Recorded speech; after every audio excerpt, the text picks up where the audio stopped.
I've spoken before about the concept of English eccentrics in relation to Andy Partridge and XTC, but I didn't go into much detail about where this archetype comes from and how it pops up again and again in British popular culture, spanning back hundreds of years.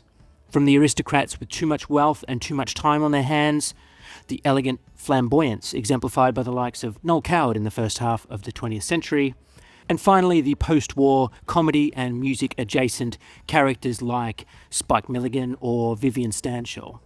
While mental illness indeed touched the lives of all of these people, I've heard it said that an eccentric's quirkiness is what causes them to thrive rather than hold them back, which seems fair enough. But exactly where the English eccentric delineates from other such adjacent archetypes as the bon vivant, the dandy, or the bohemian is difficult to pass, and is perhaps otherwise fairly pointless, because in simplistic terms, all I'm really talking about are people who are usually well-educated, intelligent, and moreover, a bit odd.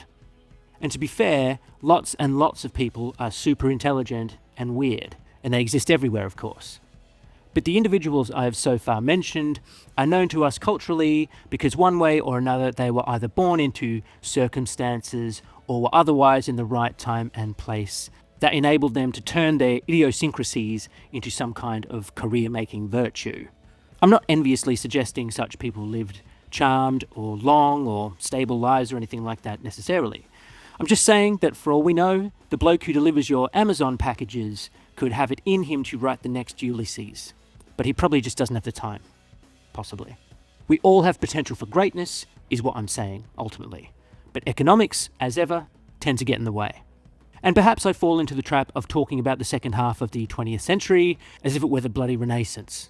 And while it of course was not anything like that in terms of importance, I am nonetheless convinced that the period roughly between the 1960s and the turn of the millennium is, if nothing else, a fascinating time in that we achieved a degree of collective economic success in the global north, which therefore spawned a lot of art, both good and bad, high and low, deep and shallow. And the internet is obviously still carrying this on today for the most part, even if it has also sucked the money out of so many of our diverse creative industries. I mean, forget music. Honestly, I have no idea how movies turn a profit these days, all things considered. Also, I am by no means suggesting things were better or easier or fairer than at any other time. I simply don't know. In fact, it's the unlikeliness of so many of our 20th century flashpoints that makes their myths so seductive. What if Elvis got hit by a bus on the way to Sun Records? What if Kraftwerk doggedly stuck with the flute and violin rather than pick up the synthesizer? Or what if Michael Jackson twisted his ankle and thus never invented the moonwalk? He stole it anyway. And as unlikely as those major cultural steps forward no doubt were in their way, it still feels as if cultural breakthroughs are farther away than ever these days. But that's by the by, and perhaps a cross for today's young music makers to bear. But I do think it's interesting to ponder how many of our cultural heroes, had they lived in a slightly different time, might be delivering your Amazon parcel. Sure, I can believe it when people say that Paul McCartney would have been famous with or without the Beatles, or at least in spirit I can believe that. However, on the other hand, someone like David Bowie was allowed to fail for a very long time before he had any success at all. Outside of this era I describe as the golden age of record making, failure has historically been far less tolerated. And once you take luck out of the equation, which I'm sure we all agree counts for a hell of a lot, the next biggest factor is indeed not talent, it's instead simply getting people to like you on an interpersonal level. I mean, making deals, getting people on side, hustling and bustling. And that's a challenge for many because we know that more often than not, that the most creative people are, as I say, weird, spectrumy even. And back we are at the English eccentric. So if we take it as read that we're talking about people who are weird one way or the other driving force behind the various aspects of English identity that I've spoken about previously is class. As a sidebar, I have resisted being pulled into any comment spats in my previous videos regarding this topic, so I'd like to explain that I'm talking about perceptions of class, not actual class necessarily. The bloke who delivers your Amazon packages is working class by definition, because he lives off the proceeds of his labour. And I happen to know, through YouTube analytics, that the majority of people watching this are, let's say, above working age, and are therefore not working class, however you cut it. Regardless of anything you might have done for work throughout your life, regardless of your living conditions growing up, and especially regardless of your accent. But it does tickle me at least a bit that so many people in the UK consider themselves working class because they have a regional accent of one type or another, or they were at some point in their lives poor. So when I say class is tied to geography, I mean those things are connected and conflated for the most part in the public consciousness, and perhaps only partly in reality. These days, the data shows that the older you are, the wealthier you are likely to be. It doesn't actually matter very much where in the UK you're from. It's really as simple as that. But, moreover, the point I'm driving at is that rightly or wrongly, we perceive hierarchies whether they are real or not, or deserved or not. Evolution has drilled that into us since we first picked up a bone and bashed our neighbouring caveman and his family to death, just for pronouncing scone as scone. And picking on those people, over there, whoever they are, for talking funny, is just the beginning. And this is because England's second city, Birmingham, is perhaps unfairly considered the perennial runner-up, the baby brother, the city that London, in its overwhelming, disproportionate enormity, holds Birmingham at arm's length while it kicks out its legs and arms furiously to the laughter of the rest of the nation. London is of course 10 times bigger than Brum. Such is this country so poorly designed, or for historical reasons which I won't go into, under-designed. So while that, of course, by itself makes any comparison totally unfair, I would say the Venice of the North, as it's also apparently known, punches well and truly above its weight culturally. In music alone, this thoroughly mid of Middle England cities in the middle of England gave us, among others, Steve Winwood, the Moody Blues, Nick Drake, Dexys Midnight Runners, The Beat, Duran Duran, Joan Armatrading, Christine McVie, half of Led Zeppelin, and of course the monsters of metal in the mighty Black Sabbath, Judas Priest, and to a slightly less impressive degree, Napalm Death. And that's without counting the legion of artists who gravitated there from slightly further afield to make their name. Brum punches well above its weight, is my point. And it's a comparatively small city too. Most of the names I have just mentioned would have known each other personally back in the day. Something quite relevant to the subject of this video. My favourite band from Brum, The Move. Roy Wood, the primary creative engine behind The Move, and himself the base of a musical family tree that of course includes the colossally huge Electric Light Orchestra, and to a slightly lesser degree, Wizzard, is himself a bona fide English eccentric, and one that could only have sprung from, and indeed thrived in a place like Birmingham. Painfully shy as a young man and defiantly reclusive as an old one, he is both a crotchety political reactionary and a visionary musical futurist who effectively walked away from the music business entirely after his pop maximalist Christmas novelty song earned him more money than God, almost by accident. Jeff Lynne, Roy's sometime bandmate and another of Birmingham's favourite sons, was definitely the good twin to Roy's evil one, who went on to create a separate and wildly successful musical universe from the Big Bang of ELO's founding. But I'm not really interested in talking about much or any of that, really. Not only because I've never really charmed with ELO personally, but because The Move, the band they were also very briefly both members of, and the group from which all of that other stuff spawned, is to my mind actually the best thing either of them ever did. So shoot me. And while in the late 60s, The Move in its original incarnation imploded under the predictable weight of mental illness, poor management, and creative frustration, they nonetheless had a short but punchy recording career that rivals, and in my opinion bests, any number of the groups of the period who were only around long enough to make a handful of records. I hate/love to be this reductive, but of their contemporaries, I'd take The Move over Cream, the Small Faces, or their American analogues in Buffalo Springfield or Moby Grape any day of the week. While I love, with the exception of Cream, all of those bands, none of them had the consistent muscular power of The Move. Nothing anywhere near it. and in my view, they never sounded as consistently muscular and powerful as they did on their second long player, Shazam, released in 1970. This mostly forgotten record more or less handed full creative control over to the eccentric Roy Wood and his band for the first time in their career, without the pressure to solely pump out 3-minute pop masterpieces, and with production standards for the time which make it sound relatively contemporary even today. A total product of who they were, where they were from, and where they were going. It contains mostly covers, including a nightmarish reimagining of one of the Move's earlier hits, proto-metal blues jams, jauntily demented medieval-style progressive rock, and at least one very respectable slice of string-laden Baroque pop.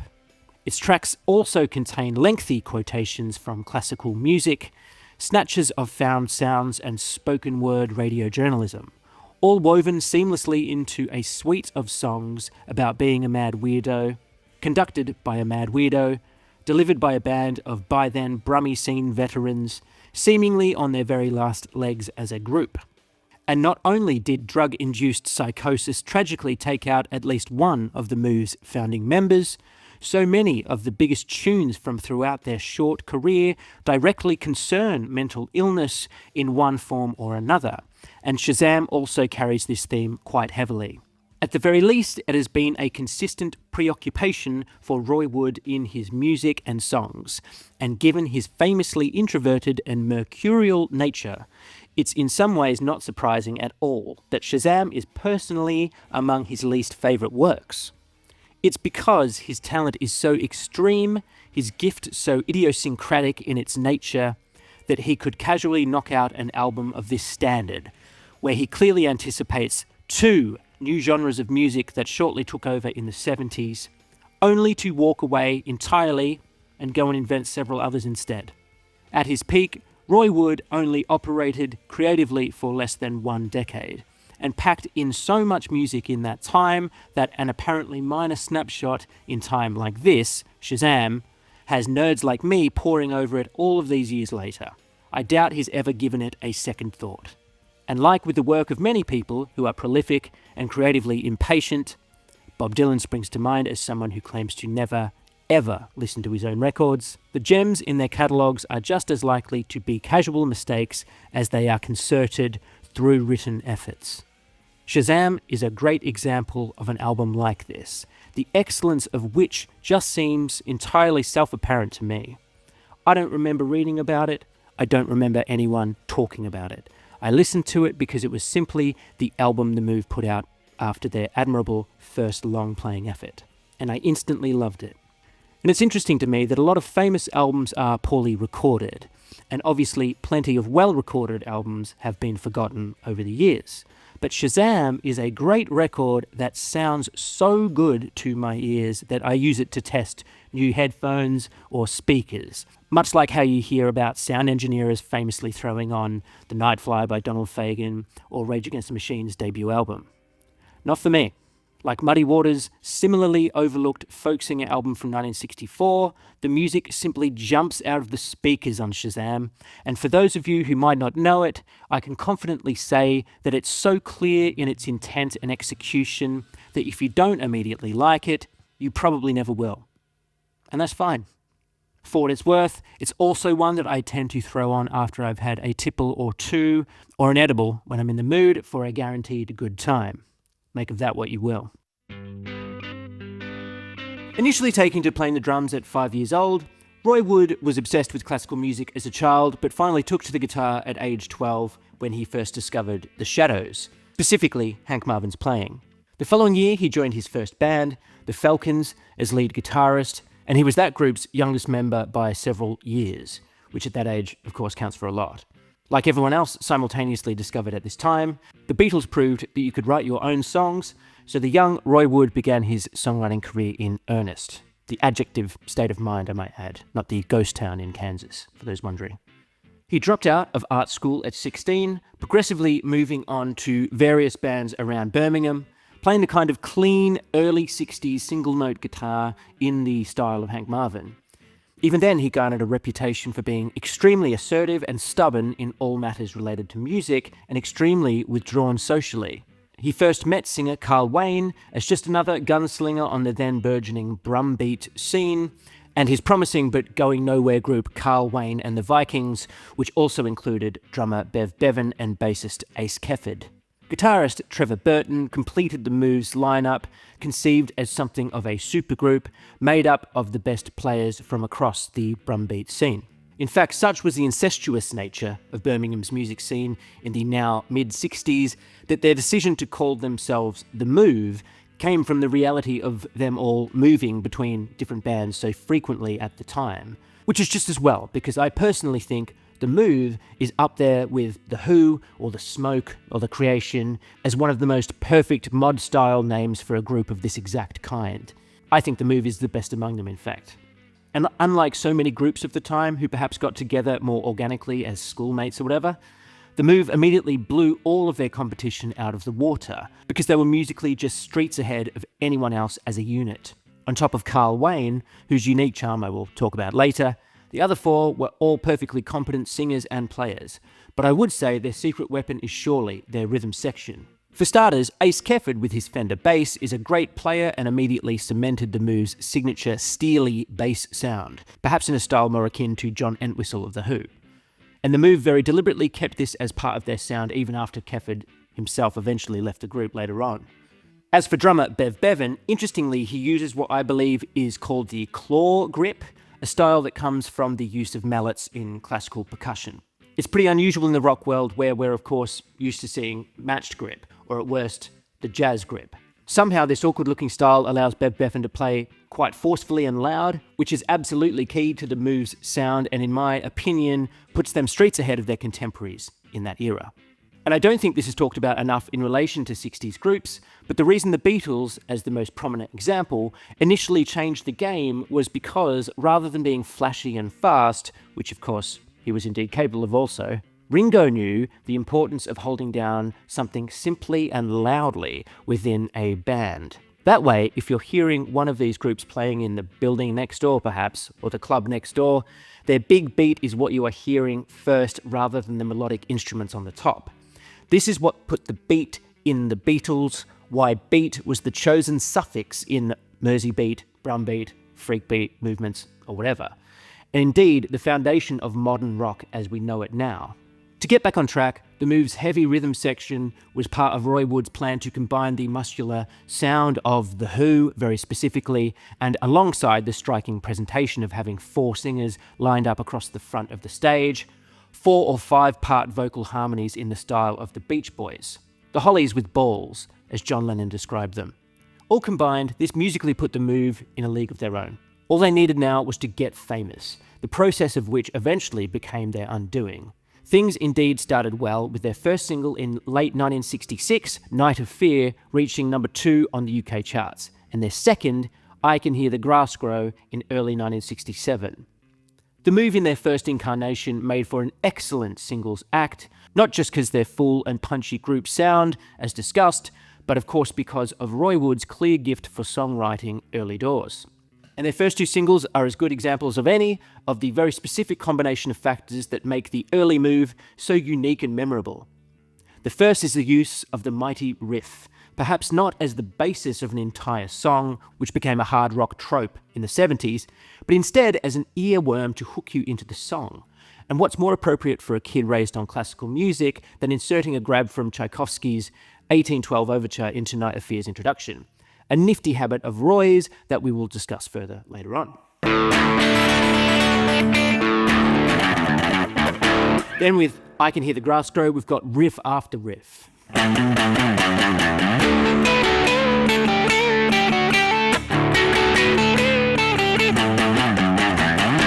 the people all in line, what's making them look at me? You imagine that their minds are thinking the same as me. What a tune. This classic song was my first introduction to The Move, as it happens, a result of its inclusion on the Nuggets 2 compilation. And it was the moment I immediately fell in love with this band. But it is typical of the Move's broader offer, just like Night of Fear is, in that as well as the riffs, each section of the song has a different singer taking the lead, which after you take their overall heaviness, for a pop group at least, into consideration, must have made for a pretty overwhelming spectacle in a live setting. You've got different instruments playing, all these little hooks, and on top of that, your focus is shifting between different members of the group, all within the same song. I reckon even Hendrix, who of course toured with them in 1967, might have even struggled to compete with the Move, considering his act was effectively just one man, albeit an explosively talented one. The Move as a package are pretty hard to beat. To promote the band, their manager, Tony Secunda, who also managed the Moody Blues, devised a series of increasingly brazen publicity stunts to get them attention in the music press. It started fairly innocently by first having them dress up like marauding East End gangsters, a look I think is really cool, for what it's worth. Moving on to smashing things up on stage and setting off smoke bombs, something I also think is really cool, but I'll save that for my Who episode. And then finally, to promote their third single, Flowers in the Rain, circulate a promotional postcard with a cartoon of then Prime Minister Harold Wilson in flagrante with his secretary. Big mistake, Tony.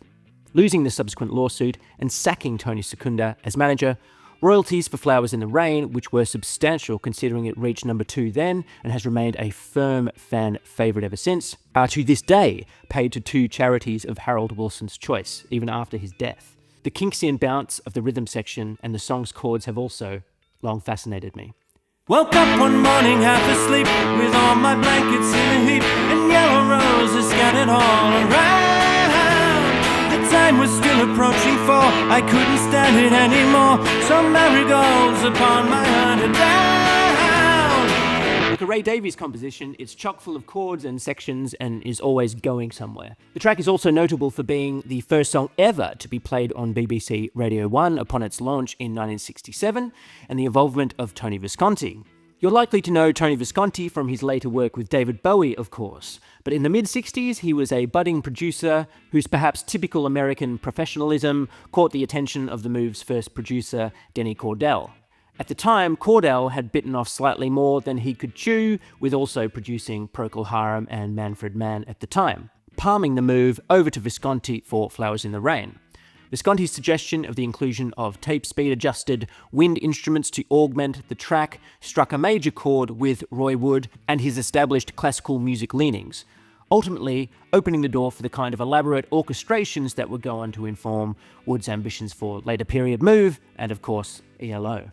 Most notably, Visconti also went on to produce elaborate orchestrations for their mooted single, Cherry Blossom Clinic, a single they pulled because of the fallout of the Harold Wilson controversy, and indeed a track we will be returning to in this discussion. Their next single instead became the, as ever, excellent Fire Brigade, replete with fire engine sound effects, multiple memorable musical hooks, including a major nod to Eddie Cochran. It ended up being the second single after Flowers in the Rain, put out to support the release of their first album, Move, released in March 1968. Recorded across protracted recording sessions over a period of more than a year, a lifetime in 60s money, its delayed release was due, at least in part, due to the original master tapes being stolen, requiring a complete remix for the record. While it was highly anticipated and peaked at number 15 on the UK albums chart, Move suffered due to the band and the culture having somewhat moved on from where they were at the time of its recording. Which is a shame, because as a collection, or more fairly, compilation of songs, the standard is really high in terms of songwriting and production, certainly for the time.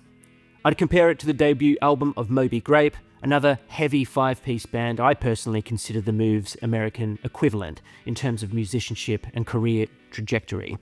The Move were clearly conscious of this themselves, including a version of Moby Grape's classic track, Hey Grandma, on this album. I'd even say their version surpasses the original, at the very least in terms of production, again.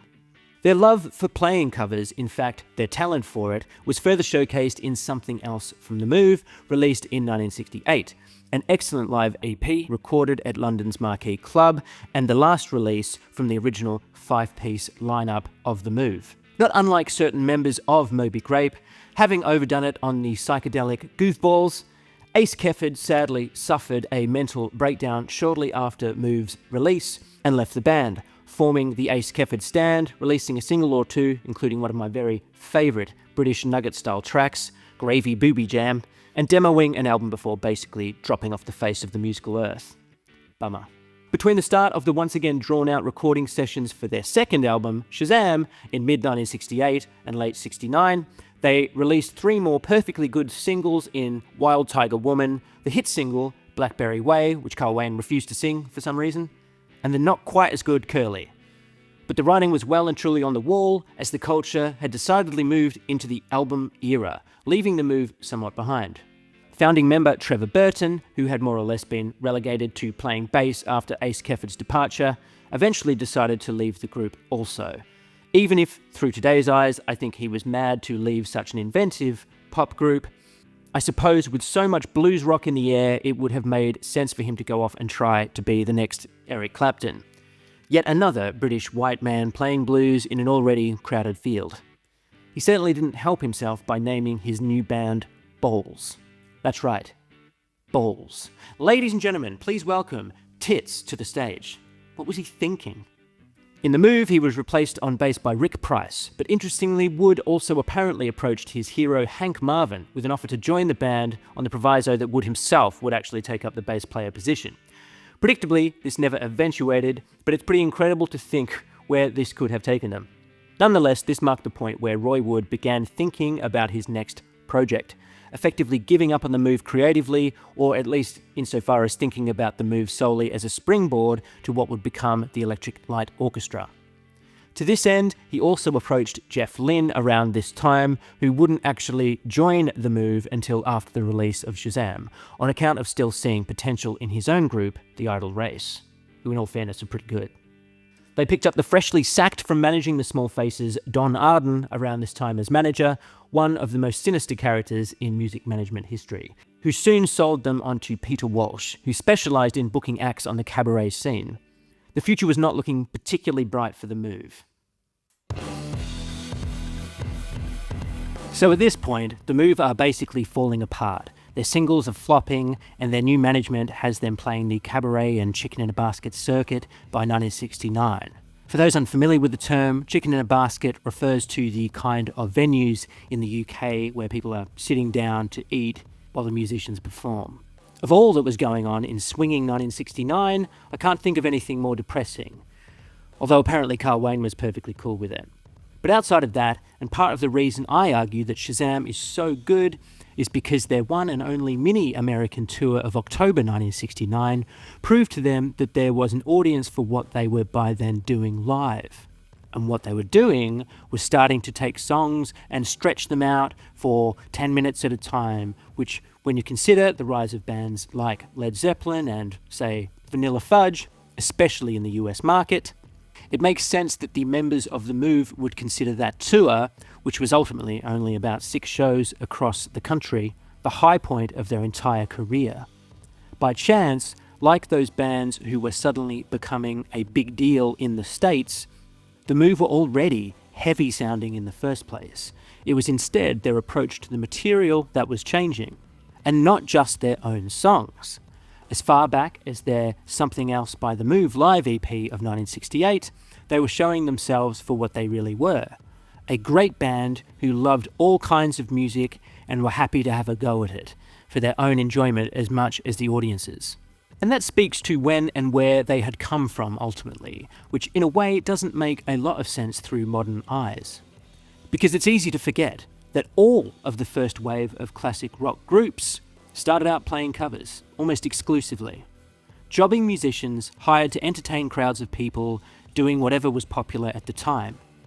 The Beatles got good and learned the craft of songwriting this way, by playing other people's material for years on end, and so it was for everyone else starting out in the early to mid-60s. And you can hear this on Something Else by The Move, a contender for my planned live Perfection series, the extended version of which, alongside the Move's own hits of course, features some versions of songs from retro rockers Jerry Lee Lewis, Eddie Cochran and the Everly Brothers, West Coast Yankoids, The Byrds and Love, soul singers Irma Franklin and Jackie Wilson, plus English contemporaries Spooky Tooth and fellow Brummie Denny Lane, About 2/3 of their set is made up of covers, and not just because the Move clearly enjoyed playing this music, but also because their audience were into it as well. Their 1969 set, released more recently as Live at the Fillmore, also features 2 tracks from Todd Rundgren's criminally underrated first band, The Nazz, alongside almost all of Shazam, and at least half of Shazam is made up of covers itself. So I would posit that within this context of the Move as a working band, the fact that Shazam is half covers works in its favour rather than against, as many people might claim.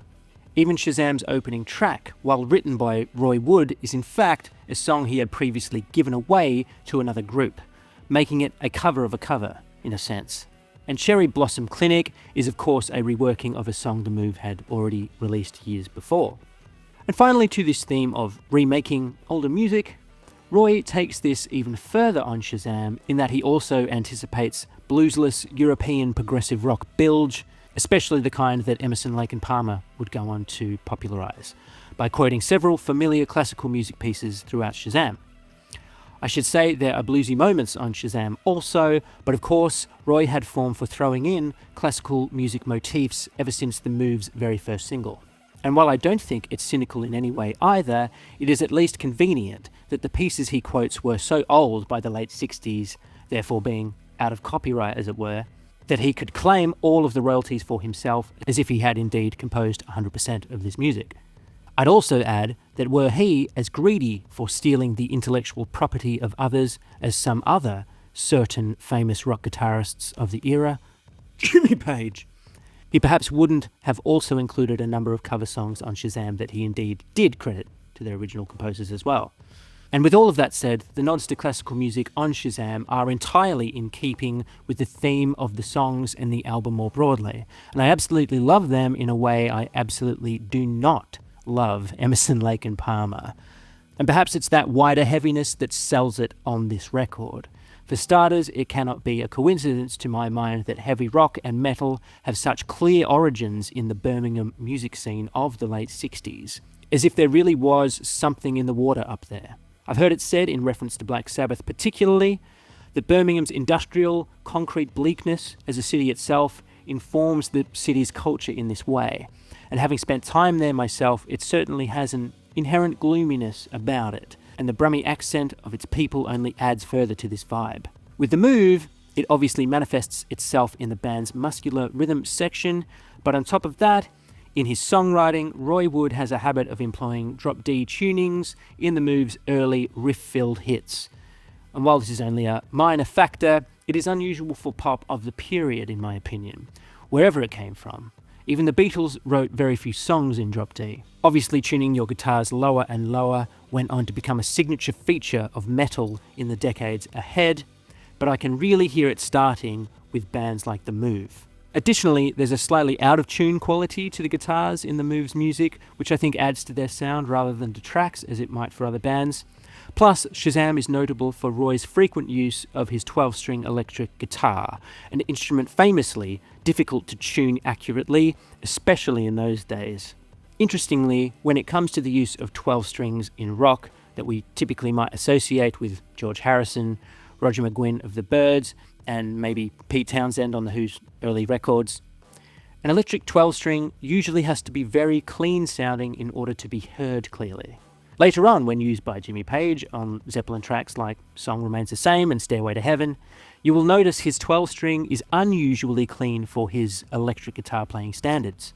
Roy Wood, in contrast to all of these players, is not afraid to get his 12-string dirty on Shazam, which again, to my mind, brings so much to the album's gritty, sonic signature, which beyond songwriting leads to a discussion of the incredible sound the band achieves on this album. Obviously, their career was not a long one in and of itself when you consider the Move in isolation from ELO and Wizzard, but they never before or after quite managed a sound this cohesive on record. So while on one hand we must remember these sessions are going on in 1969 and they are imperfect, most noticeable on some pretty obvious and, dare I say, clumsy tape edits across Shazam's running time, they have nonetheless achieved an incredible drum sound here especially. And while Bev Bevan deserves his dues as a player, I have a theory that there was something special about London's Advision studios during this era. Yes recorded their first 5 classic albums at Advision, and what those records in particular share with Shazam is an incredibly present and cutting snare drum sound and a kick drum that is extremely full, dry, and yet somehow three-dimensional. I'm sure what I'm describing is largely the result of Advision's unique combination of microphones, EQs and compressors, etc., but I suspect it was also possibly the work of producer Gerald Shevin, who co-produced Shazam and indeed did also engineer Yes's debut. In my opinion, the record of theirs recorded at Advision that mostly shares this sound. And it's worth noting that aesthetically, it's the polar opposite of what John Bonham and Jimmy Page were doing with Led Zeppelin when it came to drums, what with all their focus on room sound, atmosphere, and distance. As well as the actual songs, the sound you hear on Shazam prefigures power pop, hard rock, and metal because it is so upfront and kinetic in its power. If only Birmingham had a studio this good at the time, imagine how punchy Black Sabbath's early records could have sounded. And when you think of the sound of modern drums, players perhaps take more from John Bonham, sure, but the guys behind the sound desk, in my opinion, definitely take much more from a record like this. I'm convinced of it. And the guys behind the desk on Shazam were interestingly the band themselves, having jettisoned Denny Cordell as producer by this point. Tony Visconti was of course also a major collaborator before and during this time, but it's interesting to me that Shazam is where the Move themselves had the greatest amount of creative control up until this point. Particularly Carl Wayne, who I would like to give a nod to for his contributions here. Roy Wood gets, and perhaps deserves, all of the plaudits for being a mad genius or whatever, but I can really appreciate Carl Wayne as technically the frontman of the band, despite them always being a group with multiple frontmen. His voice is full and rounded in a way that neither Roy Wood's or indeed Jeff Lynne's is, and he just looks the part of a pop singer in an almost male model, Tom Jonesy kind of way, in sharp contrast to Roy, who was rocking the bridge troll look at the time and obviously went even further with it in the 1970s. Carl commands the stage in early footage of the Move performing live and knows how to grab the attention of the crowd or a camera, and even when not singing he throws a lot of good shapes and accents the music with his moves. More importantly, on Shazam, while not a songwriter, Carl contributes all of the spoken word dialogue and street vox pops interspersing the songs on the record. The Monkees did a similar thing on my favourite album of theirs, Head, and it does so much to add an atmosphere of zany psychedelia, and I love it. And having spoken so much about the production aspects of this album, that finally brings me to the actual themes of the music and lyrics on Shazam. And for the most part, outside of the record's last 2 cover songs, it's a general theme of madcap madness that we get here. Cherry Blossom Clinic is of course literally about a mental institution, but the giddy, gleeful, irreverent humour throughout Shazam is very much of the British eccentric mould. Fields of People sticks out to me especially in this regard. Hilarious it is in its depiction and perhaps parody of Flower Power.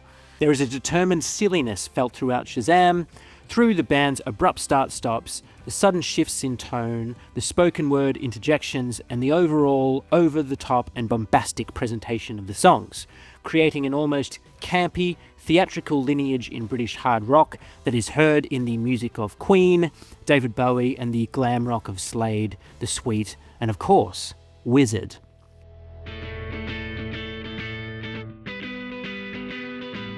The chime of Roy Wood's Fender 12-string is the first thing we hear on Shazam's opening track, Hello Susie, playing an escalating part reminiscent of the riff from Eddie Floyd's 1967 soul hit, Big Bird.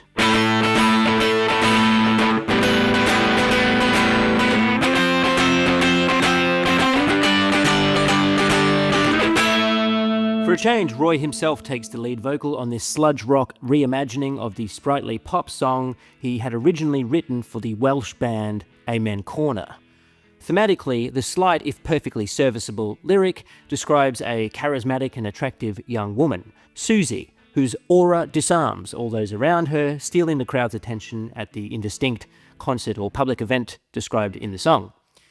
I'm minded to believe its literal meaning is of little significance in the context of the record in and of itself, with Roy's half-snarled, almost deliberately unpleasant vocal delivery, and the musical heaviness of the arrangement, offering us a sideways look at the otherwise trivial pop song and a hint of the undercurrent of irreverent humour found throughout Shazam. Its lurching heaviness, never ponderous or plodding, is also part of what makes it funny, as if it's a parody of the type of band that didn't yet exist in 1969 or 1970. In fact, it more foreshadows the sound of the Moves' next record after this. I also find the stop-start section in the middle of the song quite amusing, dogged in their commitment to process, as if they somehow have no choice but to repeat the progression again and again.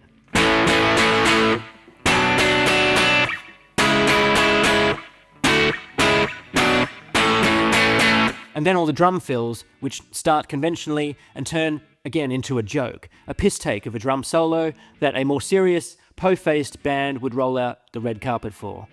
Bev Bevan is otherwise blast-beating his way through the track, not just with his thunderous tom rolls, but also on the snare, with the fullness and dryness of the kick drum popping out of the mix in a way that's really quite striking when you become conscious of it. Being a Roy Wood composition, and therefore a Roy Wood guitar part, he can't help but insert a nod to 50s rock and roll as well. As well as the "Come On Everybody" backing vocals in the song's bridge. There's some era-appropriate phasing in the backing vocals also, and the whole ugly cacophony fades out with a continuous rolling drum part. The last thing we hear is the first of Carl Wayne's vox pop non-sequiturs before we're lulled into something a little more delicate in Beautiful Daughter. On this one, Roy puts lead vocal duties in Carl Wayne's more than capable hands, the delicacy of the material in this case demanding a singer of a somewhat broader dynamic range, such as Carl. And in fact, his double-track delivery is somewhat mannered, perfectly appropriate for the apparent Edwardian sternness of the song. There we go, running before we can walk again. Can you imagine the hours I keep learning to sleep again? See her face again. As well as a bass part, Tony Visconti provided the song's Baroque string arrangement, perhaps more Eleanor Rigby than Walk Away Renee, in that the parts are quite closely mic'd and rather dark and staccato-y in the way they're arranged and played. No doubt the use of a string quartet on Beautiful Daughter, the only track involving outsider collaborators on Shazam, set the cogs whirling within Roy Wood as he pondered his musical future with ELO. An alternate version of the song features just the band arrangement, including drums, and while Roy's acoustic guitar harmonically carries the song perfectly well on its own, I think the string quartet on the album version adds a very suitable flavour, and as far as variety is concerned, brings a lot to Shazam as a whole. Beautiful Daughter was intended as a single, but was canned after Carl Wayne quit the group shortly after Shazam's release. Speaking of mooted singles, Cherry Blossom Clinic was of course included on the Moves' eponymous debut album in 1968, but Cherry Blossom Clinic Revisited gives what was once a jaunty pop track the heavy treatment, quite possibly the result of the band refining the song in a live setting over the years without all the brass and studio wizardry of the original version. On this version, they have adopted a variation of the original song's first verse as a spoken word introduction from Bev Bevan in his striking Brummie accent. The song cranks into life with the band taking a very slow but bouncy rhythm in what I would describe as Kinksian or Beatlesy in a Penny Lane kind of way, but far heavier of course.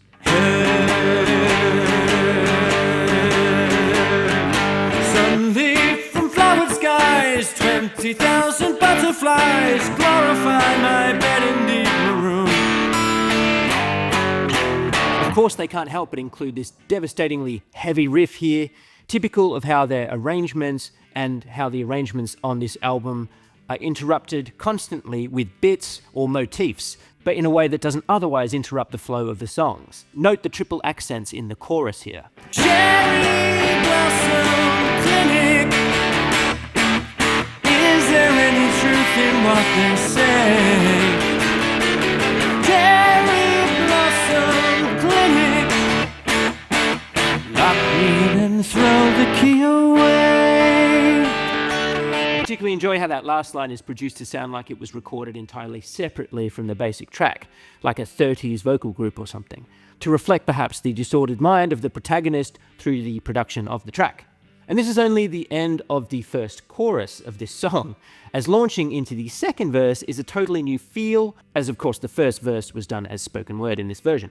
As the song sequence enters its third time around, they skip the first half of the third verse and launch into the second half of the verse very cleverly, now into the key of E, simultaneously shifting down a tone and a half from where the previous verse began, and escalating the song a full tone up from the chorus we just played, if that makes sense. Up above, the sun is high, like a tea tree in the sky. Helicopter lands upon my bed. The third chorus nonetheless returns to the key of D, as it had done before, somehow. But other than the song's introduction, the instrumentation and the far slower arrangement, it is, up until the end of the third chorus, clearly the same song as the one that appeared on their 1968 debut album, complete with the slightly over-the-top cod psychedelia imagery that was so typical of their earlier work. The original song was a sprightly 2.5 minutes, but Roy is not done with us yet. Far from it. As if to further drive home the protagonist's descent into madness, therefore justifying his institution at the titular Cherry Blossom Clinic, the song seemingly resolves entirely before setting off in another direction, with a short introduction in the key of G.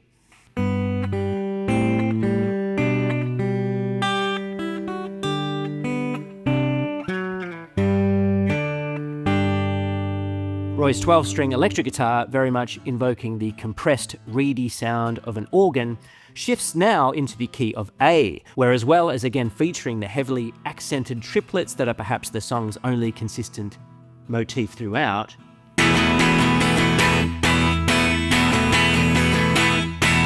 very much bolstered by the sturm of the acoustic guitar, which takes the lead in the first of the song's 3 classical music quotations, Johann Sebastian Bach's 1723 banger, Jesu, Joy of Man's Desiring. I'll preface this by confessing I am a rubbish classical guitarist, and Roy's arrangement is somehow played in a different key to the original, or at least any versions on guitar I can find, so I'm just guessing here and I apologise for butchering this one.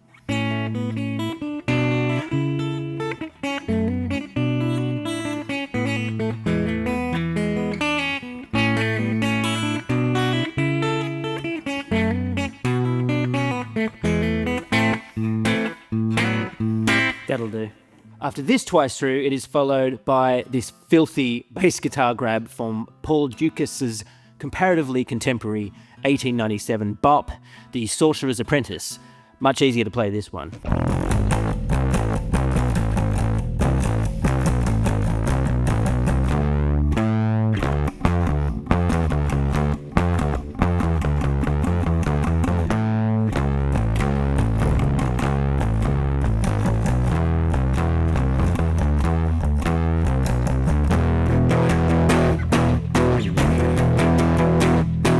All with some seriously heavy tom work from Bev Bevan there also.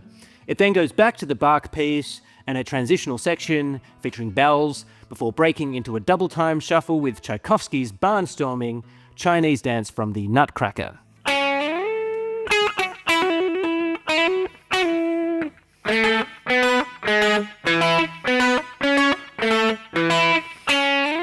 Then back yet again to the Bach piece, including one go around with the band hilariously attempting to sing the melody, then rounding out with an epic outro for the finale. At almost 9 minutes, it's not even the longest track on this record, but I would argue that it's the track that anticipates the progressive rock movement of the 70s more than any other on Shazam. Yes, that's partly because it draws more from classical music than it does, say, from blues. But what makes it better, in my view, in comparison to a lot of prog, is that it is not meandering or otherwise bloated and self-indulgent, in my opinion. This is because The Move are primarily a pop band first, and every second of their near 9-minute progressive rock opus here is purposeful and moreover relevant to conveying the meaning of the piece. It is a song about losing your mind, and the experience of hearing it takes you on that journey. Speaking of which, side 2 opener, Fields of People, is even longer than its predecessor and perhaps even weirder too, even if it is less explicit in putting over its meaning and significance in the words and in the music. In fact, perhaps more like the reworking of Hello Susie, which opens the record, it's a song that on the face of it means one thing, but the way it is delivered challenges that and suggests some other meaning altogether. The song itself was written by John Pearson and Wyatt Day, both of the rather obscure band Ars Nova, who included it on the group's 1968 debut album. From what I can gather, they were a progressive folk band who formed out of a music college in New York, taking a particular interest in European music of the 14th century. I can believe there was a lot of this kind of thing getting around in the wake of psychedelia, especially in the UK, with your incredible string bands and pentangles and so on. As you might imagine, Ars Nova's original version of this song has something of a late period medieval vibe about it.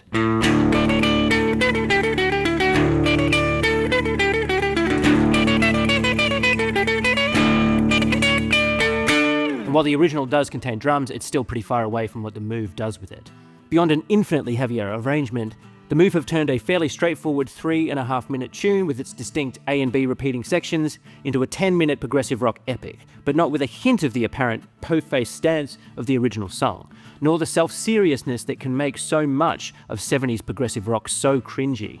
Quite the contrary, the lyrics could be read as a parody of 60s hippie idealism, especially when sung by Carl in an overly mannered and pompous way.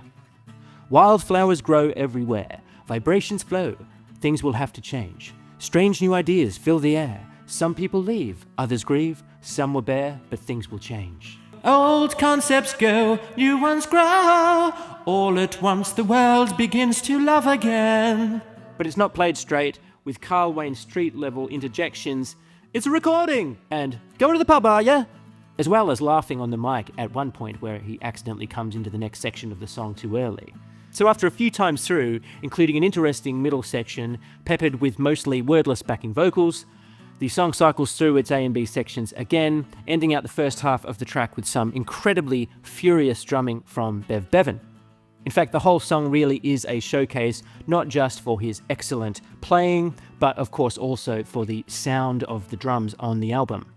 The last 4 minutes of the song are made up of a very groovy and slow raga rock jam, seemingly led by Roy on what sounds like an electric sitar of some kind, although I would not be surprised if Roy's 12-string had simply been treated to sound like this, as live recordings from the era don't really sound very different. And the idea of him dragging an electric sitar around to pub gigs in 1969 is a bit laughable. In a style not unlike The Who's Barbara O'Reilly, released the following year, this section of the song sees the band eventually speed up to a quite exciting crescendo before the abrupt end, and we get yet another snippet of Carl Wayne talking to a London taxi driver before it smashes into the next track. After a false start in the studio, the band launches into the slow burn bluesy sludge of Don't Make My Baby Blue, the Move's remake of the 1963 track first written for American easy-listening trad pop crooner Frankie Lane by Brill-building couple Barry Mann and Cynthia Weil. The Move were likely familiar with the UK hit version of the song released in 1965 by The Shadows, to my ears scarcely different from the original. The first of Shazam's 3 cover songs in a row, and the first of the 2 tracks in a row chosen specifically by Carl Wayne, apparently a sop to Carl to help make him feel included in the creative decision-making on the album, and of course, to pad out Shazam's running time. Ordinarily, in the hands of a group like Led Zeppelin, a slow blues workout like this, while superficially impressive, would really get up my nose for being unoriginal, boring, and an excuse for endless guitar ernieing. Zeppelin do this twice over 10 excruciating minutes on their otherwise thrilling debut album. But in the hands of The Move, a band far less about showing off for the sake of it, I'm really into it, and its 6+ minutes somehow totally fly by for me. I guess it also helps that its chord structure is not your typical 12-bar format, but I would say its slowness, its heaviness, and the again mechanical, procedural plod through its most prominent repeating riffs is to my ears pure stoner metal and worthy of my best butt rock face. You better take good care of her. She still means all the world to me. You know she does.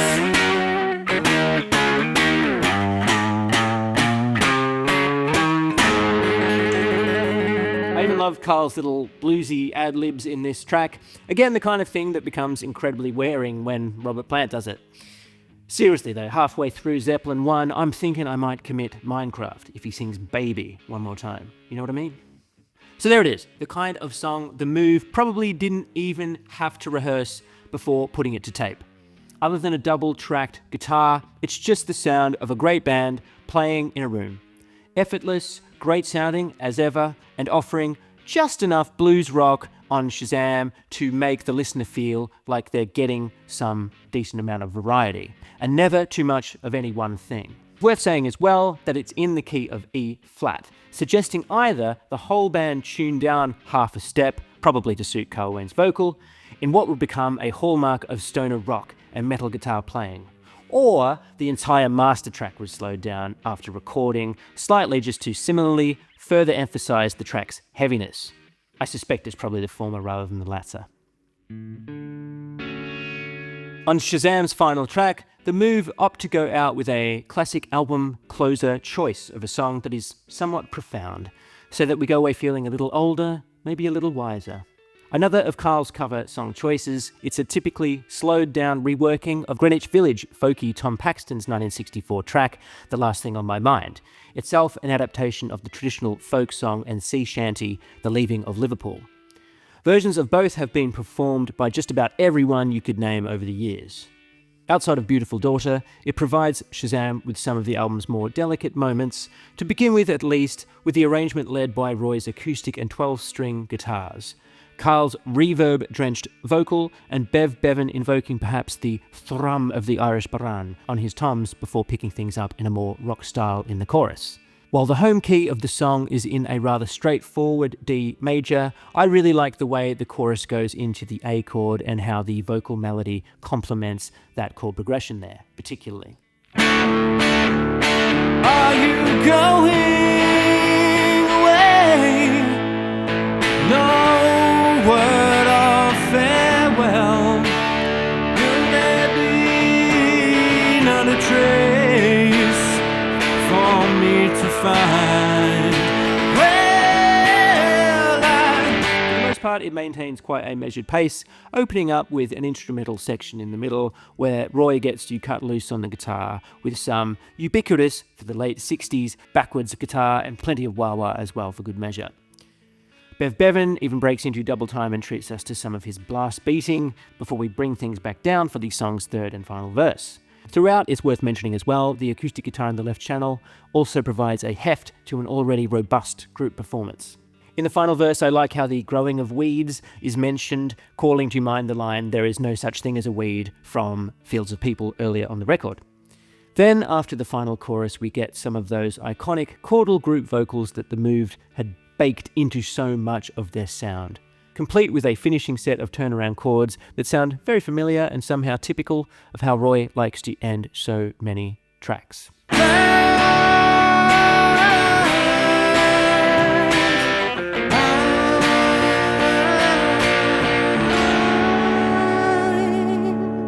And that's it.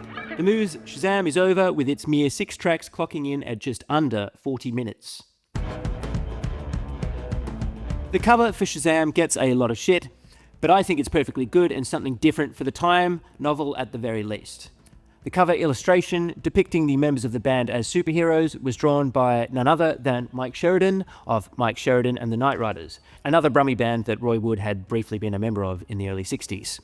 For the album itself, it's interesting that Bev Bevan considers Shazam The Move's best work, and Roy Wood himself considers it among their worst, his view perhaps tainted by the unhappy sessions for the record. It sold poorly in the UK, and while it didn't do spectacular numbers in the US, there was naturally more of a market demand for heavier music there at this time, and it subsequently became a cult favourite at the very least.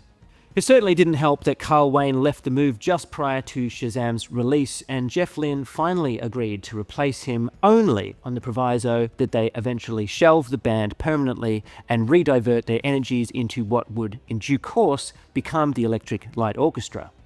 Nonetheless, before that happened, The Move ditched their management, going back to Don Arden again, ditching almost all of their previous material as well, and releasing 2 more albums as The Move with Jeff Lynne in the lineup, starting with Looking On in late 1970. And while Looking On has a fairly average reputation, I think it has a lot going for it. Considered by many the Move's metal album, they move further into the slower, heavier sound they first nail on Shazam. Its production also isn't quite as punchy and clear in my opinion as Shazam's, but a track buried on the second side by the name of Feel Too Good is in my opinion worth the price of admission alone and is up there with anything on Shazam. 1971's Message from the Country suffers from yet murkier production still, in my view, yet it nonetheless also has a lot going for it now with Rick Price's departure from the Move. The band had become little more than a Roy Wood, Jeff Lynne outlet for material rejected for their ELO project. As an inversion of the group's own view of Shazam, Roy Wood believes Message from the Country to be their best work, while Bev Bevan considers it their worst. For mostly contractual reasons, the Move also released a string of further singles in their final 2 years to varying degrees of success, signposting very clearly to Wood and Lynne's future work with ELO and Wizzard. Notably, as a means to help overcome his stage fright and general insecurities, Wood began experimenting with stage makeup, which would eventually become a major part of Wizzard's glam rock aesthetic. Bev Bevan, of course, stayed with them and ELO released their debut album in December 1971, marking the official end of the Move as an ongoing concern. A less than magnanimous end for a band that was at one point at the forefront of psychedelic pop and certainly one of the hardest, toughest and tightest live bands working in the UK in the late 60s. As for Roy Wood, he left ELO before the release of their second album in 1972, after which Jeff Lynne stood up to the plate as band leader, with him and Bevan remaining the only consistent members of ELO's expanded lineup over the subsequent years. ELO released a string of top 10 albums and singles until their initial breakup in 1986. And it's interesting that ELO's sound pursued the use of strings in a rock setting in the mould of late-period Beatles rather than the heavy rock explored by The Move on Shazam. With origins in The Move, however, it does make sense that ELO did typically maintain a very full-sounding rhythm section, and Jeff Lynne in particular is known for his very distinct production style. He's gotten a lot of shit for it, especially for his association with the Beatles, or Threetles, reunion in the 1990s. But I've always thought he is very good at what he does, and his style has always suited the material one way or another, whether I really care for it much or not. Roy Wood went on to form the Phil Spector, Brian Wilson and 50s rock and roll inspired glam outfit Wizzard, releasing their first single in 1972 and first frankly bonkers long player the following year. Wizzard put out a string of successful singles and another album during their initial run, with Wood also releasing his first hit solo album, Boulders, also in 1973. And by solo album, I mean solo album in the sense that Roy Wood plays everything on it. While I've never really clicked with it myself, Woodheads, if they exist, consider Boulders a very big deal indeed. And weirdly, it was commercially the most successful album Wood has ever been involved in. Even better, to cap off a busy year for Roy, Wizzard released the single I Wish It Could Be Christmas Every Day in 1973, perhaps only second to Slade's Merry Christmas Everybody as a Yuletide perennial favourite here in the UK. While Wizzard didn't last much longer as a group, that song's success earned Roy Wood more money than God, as they say. And having never been a fan of performing, he gradually retreated from the music business over the next 50 years, with his last creative spurt of original music taking place in 1987 and 1988, to little success, plus rehashing his famous Christmas single a number of times. These days, Roy Wood is rarely heard from other than to offer some of his rather backwards political views. And all power to him. He gave the world a lot of music and owes the rest of us nothing at all. He is a classic English eccentric in the sense that were he born in another time, he may have struggled to apply his unique talents in a successful way. In some regards, it's a miracle that the weird and wonderful music genres of late 60s hard rock and psychedelic and early 70s glam rock provided a platform for this incredibly talented rock and roll hermit. But this video is not about Roy Wood. It's about The Move. Most people never get a second chance in the music game.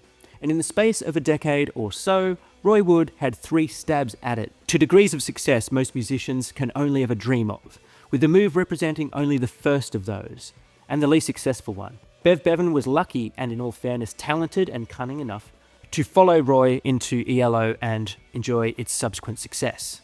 Carl Wayne also had a second chance, but not in rock and roll, outside of joining a late period lineup of the Hollies for a few years.